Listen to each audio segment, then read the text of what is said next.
So at one point in time, I actually considered the Ultimate Hunter down here impractical for me to carry around every day. After getting this AD10 though, I no longer feel that way.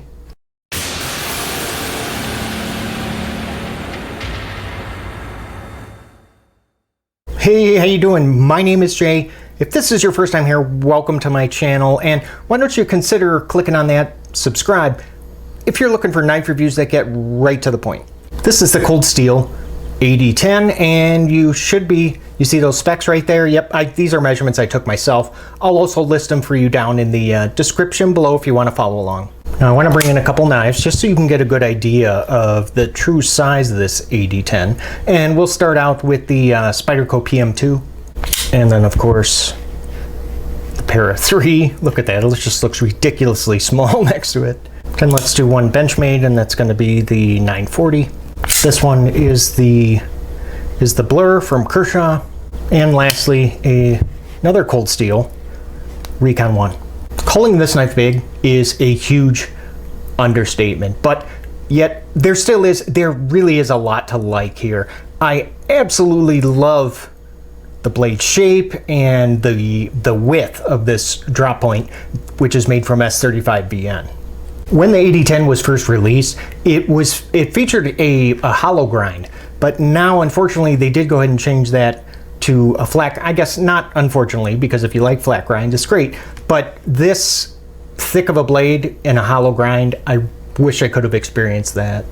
This is really close to just the best action out of all of the backlocks I currently own. Second only to this Lion Steel TM1. I mean, it's riding on a ball bearing pivot, so I guess that's not fair with the washers on the inside here. But you know what?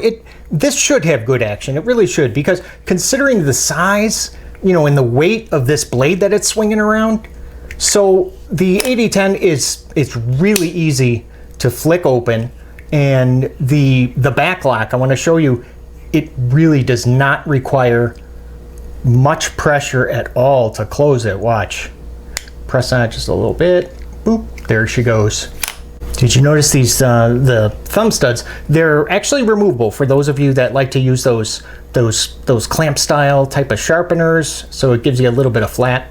This might sound crazy, but with backlocks, I'm really not as concerned about the centering. I mean, it's not, of course I like all of my blades to be centered, but I'm not as worried about it if like a backlock is off center, because it does not, really, it does not affect the action all that much. But if you can see on the AD10, it is, wow, that's almost perfect on my example.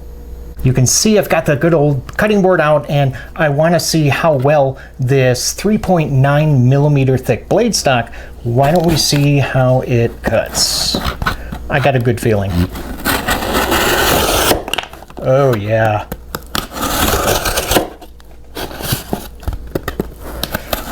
And something else now, I'm cutting across the grain of the cardboard, and it's still,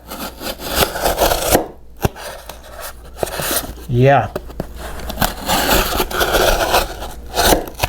That cuts very well for a thick blade.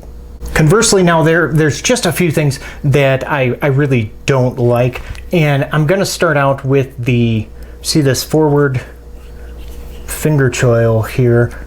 I really think that this could have been just a little bit bigger, because sometimes when I close the knife, even when I have my index finger all the way up here, I push on it, and then there's a little bit of sharpness there that just barely nicks my finger. So you're really gonna want to make sure that you just file off that sharp edge right there at the plunge grind.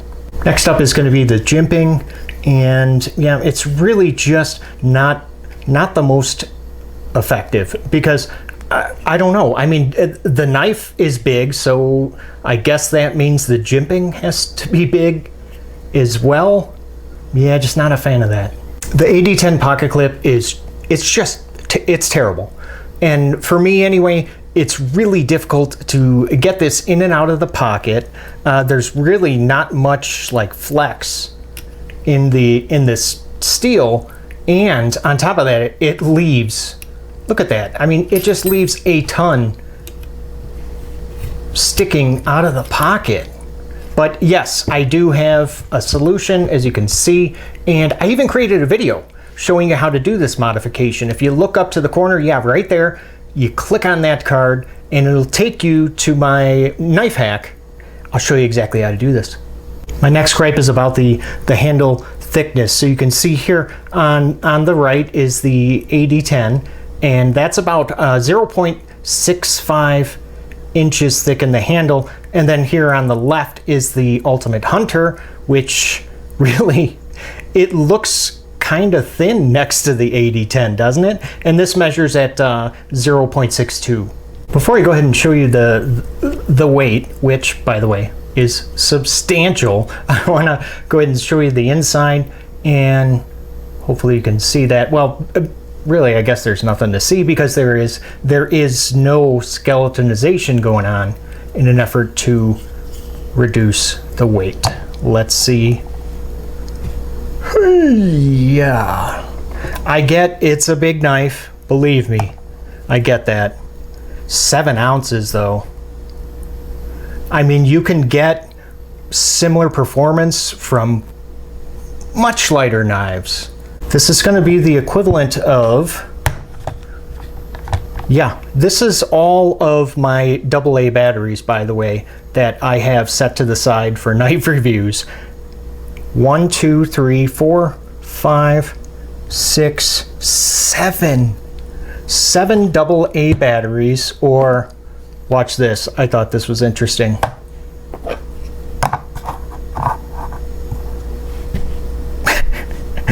Wow, the combined weight of the PM2 and Para 3. Now my last potential deal breaker, and I'm sure that I'm not alone here, is going to be the price at $180. And you can get this on Amazon. I'll include a link down below, but it was cheaper when it was first released. It was released at $150, but they went ahead and added the 30 for us. That was great. Why? I mean, did Cold Steel, did they add some features that made the manufacturing costs increase a little bit, or did they just realize that people were buying this knife and figured, well, more money can be made? To further illustrate the size of the AD10 is I'm going to take the Ultimate Hunter and just lay it right on top.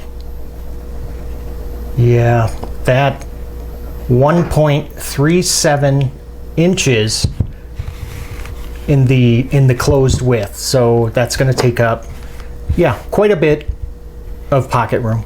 So where does that leave us here with the Cold Steel AD10? Well, there was a reason that I held off on buying this, and I was quickly reminded of that when it arrived. I guess it's just too much knife for me.